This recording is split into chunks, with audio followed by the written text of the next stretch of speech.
Welcome to the Lovecars on the Grid podcast, your global motorsport roundup with me, Tiff, Needell and Paul Woodman.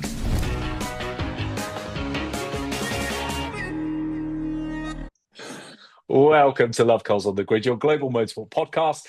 We look back on double delight for McLaren, double disaster for Ferrari, Elfyn tames the Safari Rally, Palou reigns in Billionaires Playground, Larson rules in Miami, and we have another British winner in the F1 Academy. But first up, should he stay or should he go now?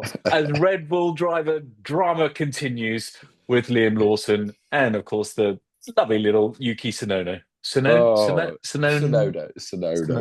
Thank you. What's going to happen? There's lots of rumours. Is he going to go? I mean, he had an awful weekend again.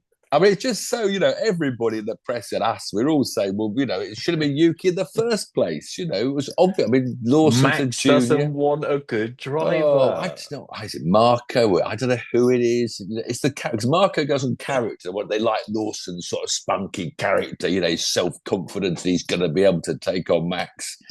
But after qualifying, 18th, 20th, and 20th, pretty much a second slower than Max. But he still stands up in them, what do they call them, drivers' area after the race and explains it as it is and says, I've got to work. And you mentioned his confidence. He's not lacking in it. Tell me that quote from Autosport. Oh, yeah. In Autosport tweeted. Where was it? I haven't had it on the phone. It was just, he's not lacking in confidence. Larson talking about Yuki, saying he can say whatever he wants. I've raced him for years, raced him in the junior categories, and beat him. Yeah. Wow.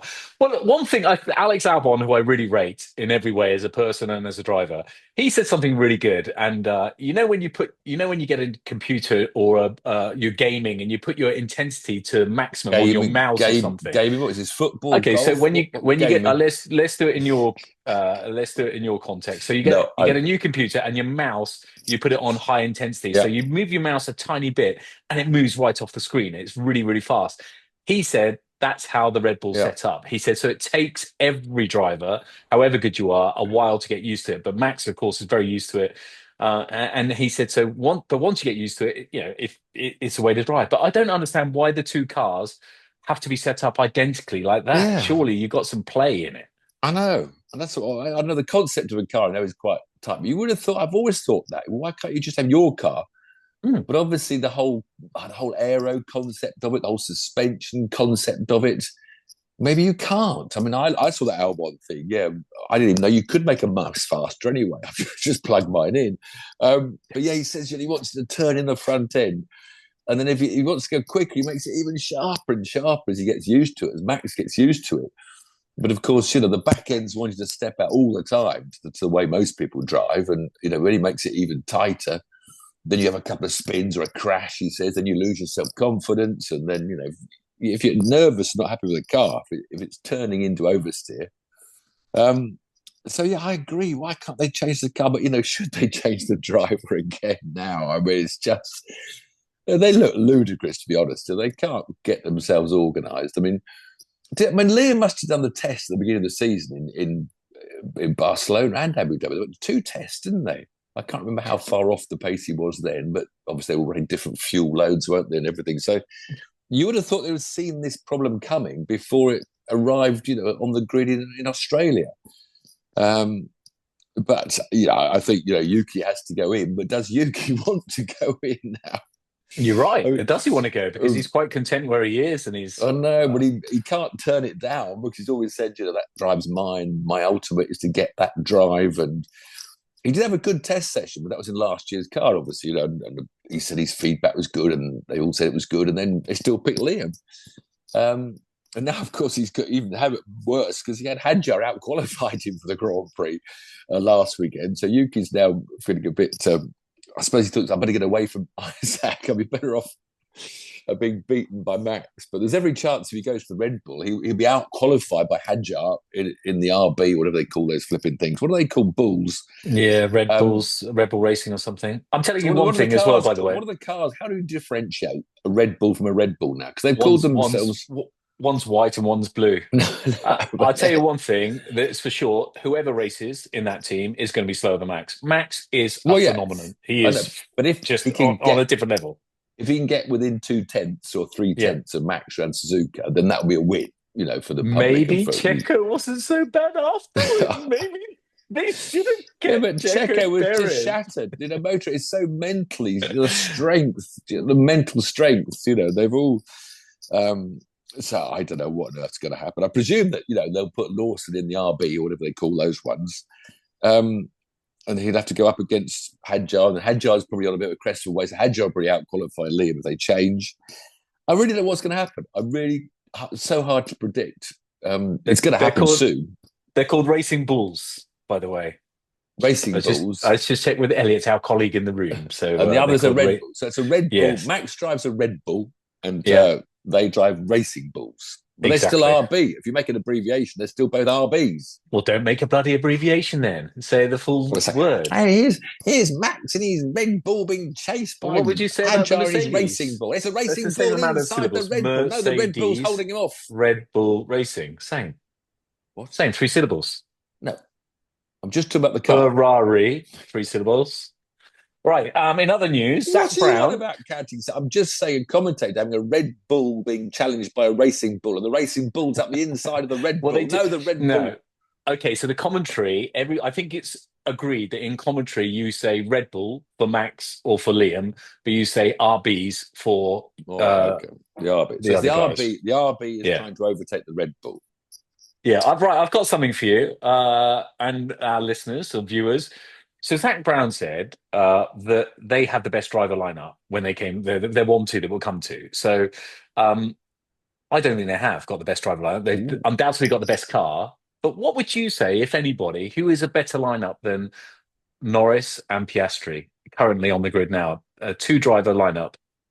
Oh, you ought to take Max, wouldn't you? I don't know who else you'd take. No, that's not a 2-driver lineup because it's all about winning the championship. So it wouldn't be. I think they are the best 2-driver lineup.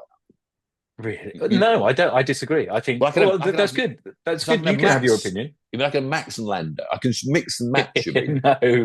No. They've currently got the best 2-driver lineup on the grid. I think Charles and Lewis are better than them. And I think also Alex and Carlos are better than them. What? Carlos, who can't get a handle on a Williams? I can't drive the Williams. He's spent all his life saying I can't drive a Ferrari except for Leclerc, and now I can't drive the Williams. I haven't got used to it yet. Yeah, so he's not far off. So maybe just I'll take that feedback. Maybe just Lewis and Charles. I think they've got a wedge. Charles got a wedge in front of Oscar. But you've mixed and and Lewis. Matched now. I thought you said we weren't mixing Charles Leclerc and Lewis Hamilton both raced for a team called Ferrari. Oh yeah, and I think Lewis is ahead of Lando, and I think Charles is probably ahead of. You'd probably pick. Okay, him. I'll give you that. Not far off. Okay, good.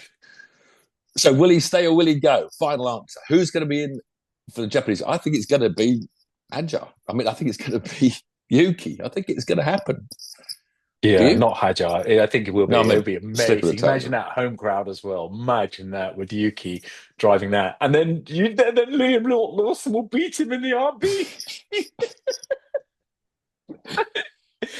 Anyway, talking about Lewis, let's move on to some racing with the fantastic sprint race that began. What a dream! Lewis didn't. He couldn't believe he was on pole, I think, at first. He was shocked, yeah. He was shocked he was on pole.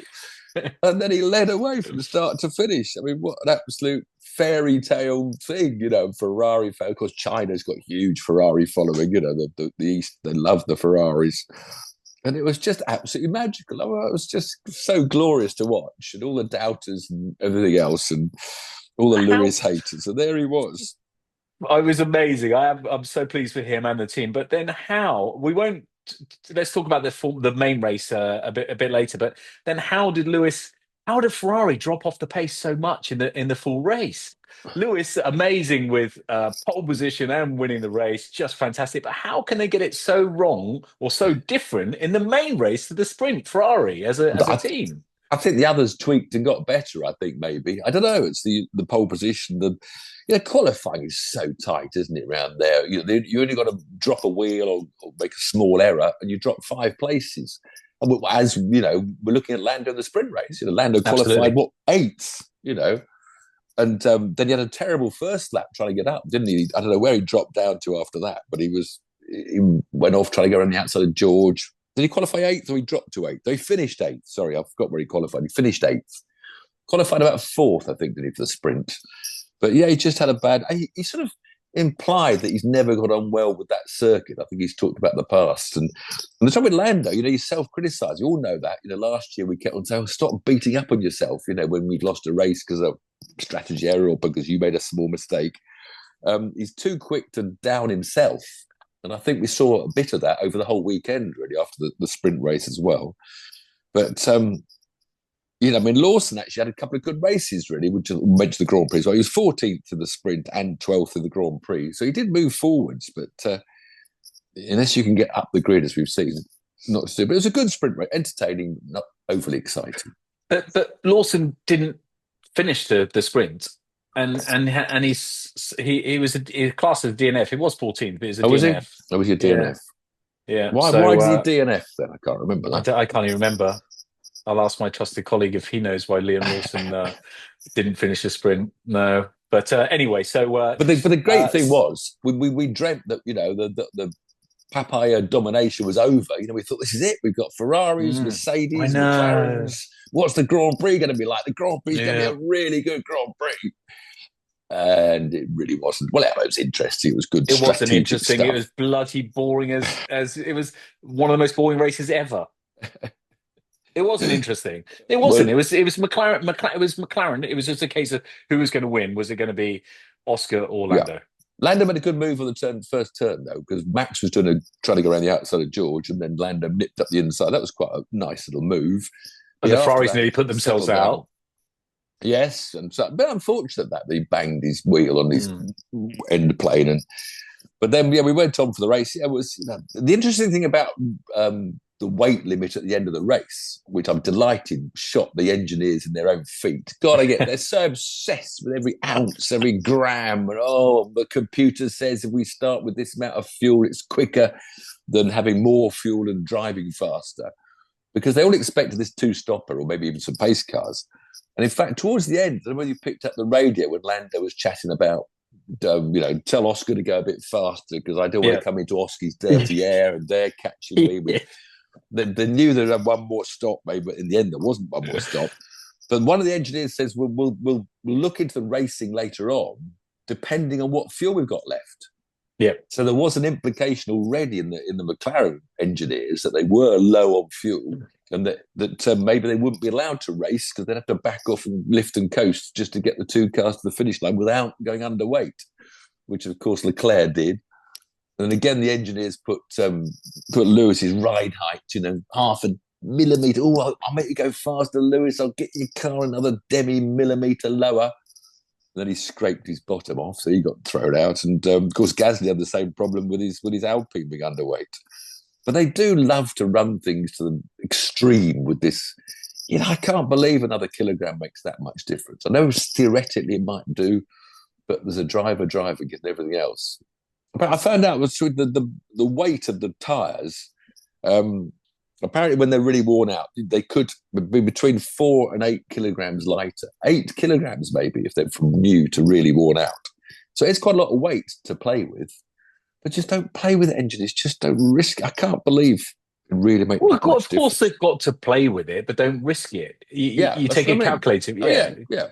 But they do love to send you to the grid, 5 kilograms lighter with less fuel. Because there's going to be a safety car, because statistically there's been a safety car. There's yellow flags or whatever. So then we had this brake problem for Orlando Reddit. The race was really over once his brakes started going. And I don't understand how fly-by-wire brakes work. I'm intrigued to know. I must go and find out, because you're just pressing a sort of potentiometer, I guess. You haven't got... The pressure is artificial. It's not like in the olden days when our pedals went to the floor. Yeah. We started pumping them up down the straight with your left foot because it had air in it or it overheated a caliper or something. But if the pedal just sinks, but you still have braking, I presume that once it sinks so far that the pedal hits the bulkhead, you won't have any braking. But for Lando to keep going, he was doing fastest laps, wasn't it, at one stage when they were saying, yeah, your brake pedal's going long. So a bit of a scary finish. George nearly caught them up. George on the podium again. Anonymous George, I've called him in my notes. We don't see much of George. It is crazy, isn't it? You don't see him, and then he just finishes third every time. Max doing his own thing. I'm trying to side with Max now, because at the end of last year, all these Max's fans, we haven't heard from, what's his name this year? He's still around, Norrie. They would say, he won the championship. He won the championship, the third best car. They love saying that, Max is so brilliant. So I'm trying to work out the way he talks down his car now. Is he driving the fifth best car, or is it the sixth best car? I'm not quite sure. Anyway, he did his own thing. In the sprint, he went for second place, didn't he, and pushed his tyres too much and then dropped back behind Oscar. And I think in the race, he just sort of did his own thing on the tyres and cruised around and got whatever he could out of his Red Bull. So if you were a driver coming in and you could choose any car, you'd choose McLaren first, you'd probably choose Mercedes second, and you'd probably choose Ferrari third, I would say. So, so the fourth best constructor, or the eighth best car, whatever you call it. Yeah. Then, of course, we had the Ferraris go. Ferraris are quite fun. We were on radio talk. Lewis saying, yeah, man, yeah. When he's close, I'll invite. When he's closer, and I'll do it my way. They both chat away to their team at Ferrari, don't they? But sort of like, we'll do our way. Shut up. I know what's best. It must be so hard. You're damned if you do, damned if you don't. Because last week in Australia, Lewis said, leave me alone. Don't give me information. And then this week he said, give me some information. Yes, he did. And then he gave him some information. He said, you've already told me that. Poor guys. It's so stressful for these people on the pit wall when you got people like that. Really. It's stressful enough when it's just a little club race or something. And someone says, what should I do? And you give them some information. You hope it's right. But when you got the world watching. But there was some good racing anyway. With the Haas revival, probably one of the biggest stories was the Haas revival. Because Ollie mucked up his qualifier, talked about how you make one mistake on your one lap and you can be half a second down. Because Ocon was 11th and Ollie was 17th on the grid. And yet they both ran so strongly in the race. Ocon ended up 5th after disqualifications. And Ollie battled through with his overtaking manoeuvres, entertaining us all with his chow. He says he won't do that again now. He says he feels like it was a bit insulting people like Carlos Sainz as he blasted past and said chow. Of course, he took what normally would have been the final point off of Gasly, but only about 2 or 3 laps to go. He had a tremendous drive, very entertaining. Doohan was in the wars. Doohan, he's already got 4 points on his licence. Although he might not need a licence in 6 races' time, the way Alpine want to move Colapinto in. But he's now got 4 points. And he was battling with Hadjar. That was the end of it. Hadjar just couldn't get by. But one lap he got by him, and then Doohan ran him off the track. And then later on, he did make a really late move, which I thought was too late. But the stewards actually let him get away with that, because you shouldn't move reacting to the person trying to overtake. Yeah. So there was some entertainment towards the back of the grid. Then we had Lando's brakes running out. And that was pretty much the race over. Really. Anything else you comment from the race? Yes, I've got a comment. Kimi Antonelli won Driver of the Day. Started 8th. Yes. And guess where he finished? 7th, wasn't he? He actually technically finished 8th, but then, of course, Lewis and Charles. But I like this. So Lance Stroll out qualifying Alonso twice, and beating him twice. He's well ahead of him on points because Alonso hasn't got a single point. But he's also ahead of a certain Lewis Hamilton and Charles Leclerc in terms of they the didn't get any well. points. Well, yeah, because they didn't get any points. No. I mean total so far. That's not bad. 2 races in, you're ahead of. No, but if they got the points, well, obviously. But if my auntie had wheels, she'd be a bicycle, wouldn't she? Yeah, stupid comparison when they were disqualified. Well, of course it's not. He's ahead of them. He's ahead of them. So Lance Stroll's doing well. Good. But Antonelli's driver was because he had a hole in his bottom, which apparently they didn't tell him. He had a terrible time. He ran over the bit of, I think when Leclerc's wing came off, not when the first corner, but I think later in the lap he was following Leclerc when the side plate went under his car. Apparently the team decided not to tell him why his car was handling horrendously. So they were so impressed he got on with it and didn't complain. He just sort of thought, this is the car I've got. And he did a great job. That's why I think he was driver of the race. I don't know why he was driver of the race. Who votes for driver of the race? I'm telling you why he was driver of the race, because he's likable. Because it's just based on that. Unless there's an outstanding... Lewis has won it. Lewis has won races from back on the grid many times and not won driver of the day. So, and same with Max. It's just voted by the punter. Okay. That's a load of rubbish, really. They should let the professionals vote on driver of the day.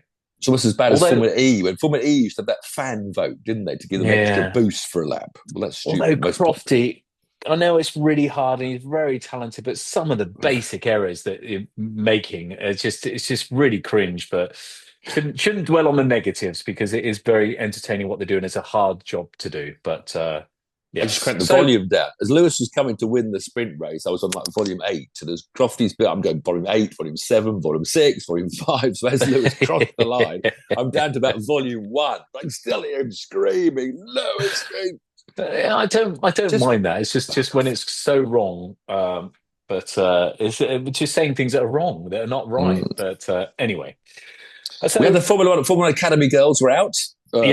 British winner. That's some quite good racing. But we had Alicia Palmowski, which was tremendous for her to win an international race. I think she's gone to her last podium was at Snetterton in England, in Norfolk. And then he finds herself on the top. I mean, it's wonderful for these girls what this Formula One Academy gives them. The experience of being on the top step of a podium in China from Snetterton is quite something. But of course, it was, don't shout too much, a reverse grid race.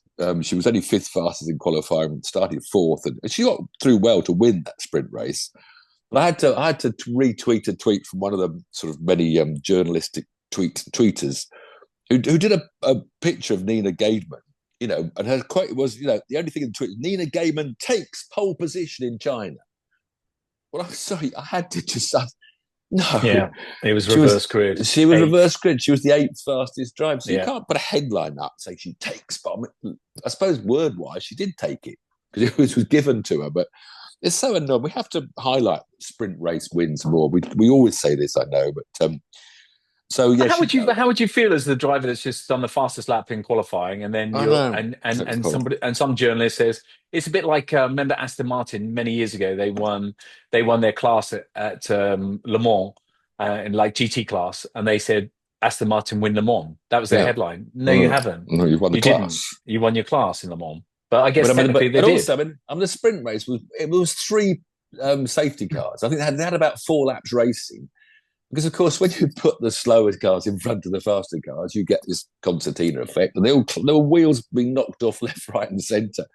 But in the main race, it was just back to normal, and the veterans, I'd call them, Dorian Pound came first from Maya Werg and Chloe Chambers, who were the 3 that were chasing after Abby pulling last year. So it was pretty much back to last year's order without pulling. There's quite a few spins and crashes, and the rookies didn't do very well in the F1 Academy. The top 5 or 6 were pretty close. There was a young 16-year-old Finn, I forget her name, but she was up there in the 4th, in the top 3 or 4. So there's a group that's now producing some quite close races and good racing. So good luck to them. But don't say they take pole position on a reverse grid race. Then the rallying. We had the World Championship rallying, of course, over in Safari. Some epic stuff there in Kenya. Wow.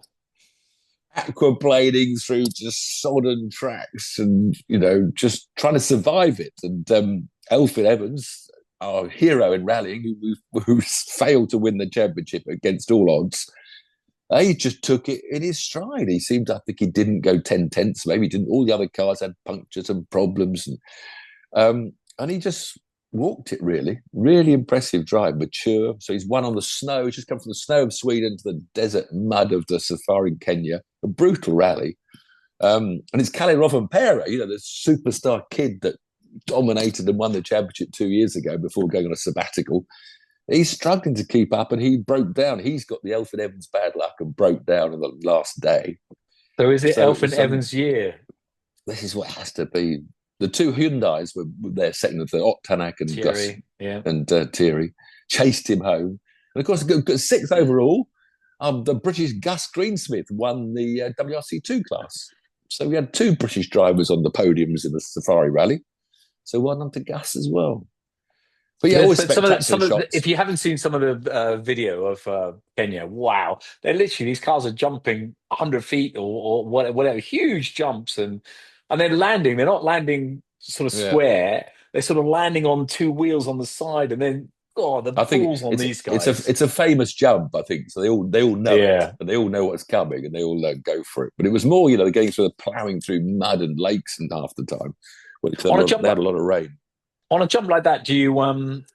Oh yeah, there are a lot of rain because that caused a lot of issues inside. I saw improvisation of cleaning the windscreen inside with the demister. But when a jump like that, do you go off the accelerator? Because if you're on the throttle flat out like that, bouncing off the rev limiter. Well, I don't know. I've heard a couple of them. Those Swedes in the Thousand Lakes Rally, which country they did, you hear the limiter being hit. So I think half the time they just keep it. Isn't there something about if your wheels rotate it, you can, the motorbike, there's motorbike kids that do this incredible loops and jumps. Yeah. Well, they'll use the throttle. If they're a bit nose down, they either go one way or the other. Wow. Spinning the wheel brings the front up or back up. So there is an element of... I never knew that. Yeah. They literally, if they haven't rotated enough, and that is rotating, unlike turning into a corner, not rotating. They use the throttle to balance the bike when it's in the air. Wow. Crazy stuff. Yeah, they are. They're different level of nuts, those guys. So we went from China to Africa, and then, of course, we always go up to America where there's always something on at the weekend, and the IndyCars were out. Billionaires playground. Oh, gosh. I was hoping I'd be wrong when I predicted it's an awful track, and it's an awful track. I mean, the thing is, IndyCar, like Formula One, IndyCar's worse off than Formula One. They need money to run these events. They're very expensive. They want to get prize money. And they're finding less and less tracks, that have got the budget to run an IndyCar race. They're still trying to, they've got their own Drive to Survive coming up. They're trying to boost their standings. But this thermal Billionaires track down in Palm Springs, I mean, about it's $2,000 a month just as your ticket over membership. You had to spend $175,000 to join this club. And you can see on the racetrack these big little block houses around the track. But it was almost, as far as I can imagine, just the Billionaires wanted to bring a race to their track. So they've all sort of maybe chipped in. I don't know. There wasn't the main sponsor at the head of the race. I don't know who it is. And it's just... I mean, the track for the members is this multiple layouts. It's got so many different ways you can go. I've been around there. I've driven 5 hypercars, Bugattis, Paganis, Ferrari, LaFerrari, and all sorts. Yeah, you run out of brakes with all the high hairpins everywhere. It's literally just maximising on the space, up, down, It's a beautiful place for the members, but not for an IndyCar race. I mean, you saw the track. The track was a grey track with grey runoff and grey dust after the runoff, and then it was just marked out by these red and white curbs or blue and white curbs at some stages. So you had no idea where you were when the camera suddenly shot to another corner with 2 cars going around. I thought, where am I now? But in fairness, Tiff, that is very similar to, you've mentioned that many times before about the Middle Eastern tracks. It's very similar to desert tracks or desert tracks. But there were a couple of grandstands. I think they had about 6,000 people, spectators. Yeah, put some temporary grandstands They are talking about using a different layout for next year, because apparently there's an area they can have a long straight, get up to 170 miles an hour, and they can put some grandstands out there. Why didn't they think about that in the first place, or why someone didn't say? Because last year they used this track, and it was awful racing last year when they had this $1 million challenge, didn't they? So I just don't know.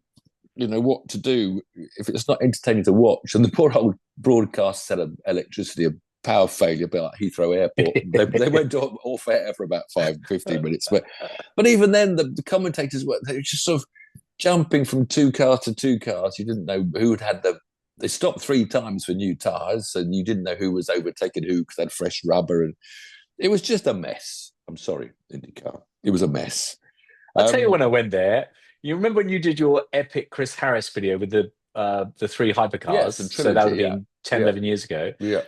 I did one with a friend of mine called Solomandrin. I did one with him, and we beat Chris Harris by, I think, a week getting it out there. We did the quad, not the trilogy. So we did the 3, 918, P1, and LaFerrari, but also Bugatti Veyron Supersport, which is my allocated car, and the Pagani Huayra. So, beat Chris Harris by a week, but that Chris Harris video is still one of the best on the internet.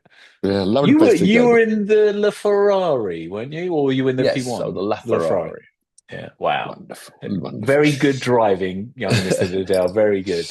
But anyway, it was fun enough that the qualifying, it was a McLaren 1-2 to match what was going on in China. It looked like we were McLaren 1-2 to the finish with who was leading who? Palou? No, Palou was the one that came to the win. With oh gosh, who's the McLaren driver? Oh yeah, the two McLaren, yes, McLaren, and I'll have to get their names now. Anyway, it was looked like that was going to be a McLaren 1-2 until this Palou that just turned up in his Ganassi car as he does with no seeming effort. He's a complete Alain Prost of a driver. You never see him much out of shape. Probably conserves his tyres better. Pato O'Ward it was leading. Pato O'Ward, yeah. And he just cruised up to two McLarens with about 20 laps to go and just drove past them, with better tyres. He'd kept his tyres better. I mean, he's a stunning driver. And I actually tweeted that we saw him win. But if lawyers hadn't had their way, I honestly believe he would have been the man winning the Chinese Grand Prix. I think he's such a talent. Yeah, I'd love to see him. Maybe this new, the new Chevy team can have him, American team coming in, the Andretti team. But he just seems so superior to those around him. I mean, he's won the championship the last three years on the trot. I mean, he's just unbeatable over Mexican, there. isn't he? He's got Mexican? Spanish. Is he from Spain or Mexico? There's serious question. Yeah, Spanish. Is he? I'm sure. No, he's Mexican. Pato Ward. I'm sure he is. No, Palou. Palau. Sorry, Alex Palau. Alex, that's what I'm talking about as well. I'm sure he's Spanish. Palou's Spanish, O'Ward's Mexican. Oh, God, okay. Yes, okay, thank you. I know my drivers inside out. Now you put me right off. He's not Portuguese, he's Spanish. But of course, he signed with McLaren, but they wouldn't give him a guaranteed Formula One place. This was, about 6-7 years ago. They gave him some testings. He did the free practice one at COTA. He did the free practice one at COTA about 4 or 5 years ago. So, he was McLaren's next boy. But when they wouldn't guarantee him a Grand Prix seat, I think Palou himself tore up the contract, which they're still suing each other about even to this day, which is a shame because I think it would be wonderful to see him in Formula One. Maybe he still will. Yeah, he is Spanish and from the Catalan region, and he won. I didn't realize he won in 2021, 23, and 24. Wow, that is dominance. Wow. It's just ridiculous. This bloody super license. What a joke. What an insult to IndyCar racing as well. Just so ridiculous. I mean, you've got to just get mega super points license if you're winning championships, a world championship like that. Crazy. Yep. No, well. He can get a super license. I think if you win it, you're right. It's just that he could not Pato. Or, that's right, isn't it? Or the one that was supposed to get it, you got. As soon as we move off my things, I lose track of where I'm thinking. Oh, everybody's listening and watching, thinking these two old parts. They're like the guys from the Muppets that forget everything and shout and scream. We are getting old. Just concentrate on one name. I forget the names of the side. NASCAR then. The only other race on the weekend was NASCAR, where Miami, the Homestead track, where Carl Larson rules this track. He's famous for this going within a millimetre of the wall for lap after lap at 150 miles an hour. And he likes hitting the wall. Because once he's got on the wall, he's got his gap thing, and then he just stays high up on the wall, going another mile an hour faster when the tyres are right.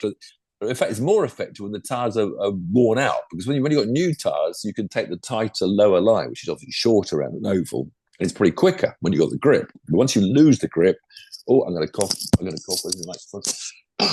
Once you lose the grip, you're better off higher up because you're not putting so much lock into it, and that's where he becomes supreme in the long runs. So he hasn't won for a long time. Are you telling me that he dominated this and he won easily and broke his duck? Who? Carl Larson. No, he won his first race of the year, but he was going for the three-peat. He was going for the sweep of the meetings. He entered the truck race on the Friday, and he won the truck race. Wow. He entered the Xfinity race on the Saturday and had a 20-second lead with about 4 laps to go when someone spun and the yellows came out. So he had to do another green flag, white flag restart. And the guy behind him on the grid got a bit too carried away when they did the restart and belted into the back of him, lifted his wheels off the track. So Larson spun up the wheels, couldn't go, and got beaten into fourth place on the final run to the lap. But then he won the Cup race on the Sunday. So it would have been a sweep, which I think only one other driver's ever done. I think it's the other Larson. Not the other Larson, the other Carl Busch. But it would have been and he just loves this track. And he's just, and the funny thing that others, because he didn't dominate early on, as I said, he gets caught in the packs. But when the tyres were worn out, he's got this line and he was catching up. I think he was third with about 12 laps to go. And he had to get past Bubba Wallace first. Then he caught up with his teammate, Alex Bowman. So Bowman now has to go to Larson's line. That's the other thing when you're racing these things. You've got to think ahead and think, well, I've got to go up and block him in his line. But he just couldn't. And he eventually hit the wall quite hard, Bowman, and lost his momentum. And Larson pulled out and went by the win. But the other drivers, because their cars they're set up slightly not as loose, not as oversteery, they'll hit the wall with both tyres, front and back, which scrape the speed off. But Larson seems to have like a 1 degree of oversteer. So he's just kissing with the back, kiss with the back, kiss with the back, kiss with the back. It's just nuts. It is nuts. He is such a talent. I mean, I'd just love to see him come over and race a single seater or something. Well, of course, he's at Indy again this year. He did the Indianapolis 500 last year, and he's out in the Indy 500 this year again. So, what's your track like that? So his is Miami. What's yours that you just really perform well at every time? Thruxton. I know where we're at. Thruxton. Nice, fast-flowing circuit. Yeah, but you've done more laps than anyone around there, over 8,000. But what? Well, I had my first win there in 1972, okay. So I was winning. Okay. That was my first winning track. And it's just, I know where I'm weak, and that is hairpins. My braking and traction out of hairpins is my weak spot. So I always brake maybe too much for hairpins, and I don't know. I've never been this blending into corners, very late braking. But nowadays you would be able to rectify that easily because it's just data. We talk about driving styles. So we talk about the Lister Storm, the V12 Le Mans Lister Storm. I was sharing with Julian Bailey, but they would set the car up for the leader driver, who's the team owner's pet. And anyway, Bailey a Coram at Snetterton. So, and he used to have a long straight and then a kink after it. So he would go into Coram 5 miles an hour faster than me, where I'd brake more. And then he's later on the throttle. So the modern way is you brake into the apex. You carry as much speed as you can to the apex, and then you take that speed on the way out. Whereas I would tend to slow cars down more, get them turned earlier, not rotated, or rotated if you want to use that stupid method, turned earlier, then I'd be on the throttle before the apex. Yeah. And in fact, on this short straight down, there was a kink, there used to be the Russell kink at Snetterton. I was now going faster top speed by the time we got to the next braking point because I'd got the power earlier. And yet the lap time was about the same. So, he was slower at the end of the straight because he hadn't got the speed out of the corner, but he was saving time into the corner. Yeah. So there are two driving styles that can give the same lap time. And it does need different, like you said, different styles. Different car setup, yeah. It's quite interesting what Brundle said. He says some lovely little snippets, I have to say, but he said you spend more time in a slow corner than you do a fast corner. Yeah. So, yeah. I remember it was famous when I set the lap record, which stands to this day at the Shah Alam racing circuit in Malaysia. Yeah, you know what? Let me tell you, viewers and listeners, the reason it stands there is it closed down quite soon after Tiff left, so it doesn't exist anymore. But he does. But credit when credit's due. You have the lap record. Wikipedia will never be beaten on Wikipedia. That will never be beaten. There was a wonderful, really quick corner at the end of the back straight, which was just almost a lift and then back on the throttle. Wonderful corner. And my Japanese team boss at the end of the day said, Tiff-san, he said, you gain half second through fast corner and then you lose half second a hairpin. And he was literally doing those two different sections of the track. So I think if I'd had a driver trainer, looking back now, although I think some get over obsessed with driver trainer, that I'd never really thought that I was. But that's bad what I mean, Tiff. That's what I mean. I didn't realise it. But that's what I mean. Now with driver's data, you can literally see the exact braking point. Yeah. You can see the throttle point, everything, the trace points. So maybe you would have been even faster. Set an even faster lap record than you did previously. Beat that third place at Le Mans on that podium, which is some achievement, let me tell you. No, I've always been a fast corner man. So anyway, slow. I mean, what a slow call is that? Because I thought I used to sort of not take them seriously. I was just a hairpin, brake, turn, accelerate. But as you say, Martin says, but that was never shown to me. We didn't have any corner speeds. We didn't have any telemetry, nothing. So I was never really timed. It was only that Japanese boss that actually pointed that out to me. And I just thought, in fact, the only track in Britain in my Formula Ford 25-6 wins or whatever it was, I never won at was the Silverstone short circuit. Wow. Which I just thought it's a stupid circuit. It's just got one fast corner, one hairpin, and one nice. It's stupid circuit. And how'd you get on a place like Castle Coombe? Very sort of that's fine. Okay. Flows. Some fast didn't have silly chicanes in my day, so it was wonderful. That flowed like Thruxton. Silverstone Grand Prix circuit, Brands Grand Prix circuit, but little fiddly things. What's going on next week? It's the bikes. It's time for the bikes to go centre stage, the front page. We've got MotoGP boys over at Kota, the great big Grand Prix track. They do look a bit small, but anyway, that's always entertaining. Whilst the World Superbikes are in the Algarve with Razgatlioglu trying to get back ahead of the Ducatis. Whilst NASCAR have their first short, always NASCAR, of course, to keep us entertained. They've moved from their super speedway Daytona to the road course at Kota, and now it's their Martinsville half-mile short track, which is a bewildering series of non-stop nose-to-tail, bumpy, pushy, bumpy, pushy, bumpy, pushy. So that will entertain on Sunday night. But of course, the Kota motorbikes will be Sunday night. So we've got World Superbikes on Sunday afternoon, and then the MotoGP and NASCAR in the evening. Well, that's good because you've got lots of revision to do this weekend because I'm not so interested in watching any of that on Sunday evening. So you can do lots of revision. I'll watch it on... What, the Marquez show? The Marquez show. And Alex, he's up there as well. He could get... The Marquezes show, I should say. The Marquezes. What's the plural of Marquezes? Marquezes, yeah. Meanwhile, we'll all wait to see whether the Yuki's going to be in. When will the news come through? I don't know. It's 4th of April, so I think this week. I think probably by the time this pod goes out tonight. No, they'll leave it later than that. Okay, we'll see. Until then, thanks for joining, and we'll see you next week. Cheers. Lots of bike action coming up next week. Amazing. I'm going to have to reverse everyone's names from now on. Cheers.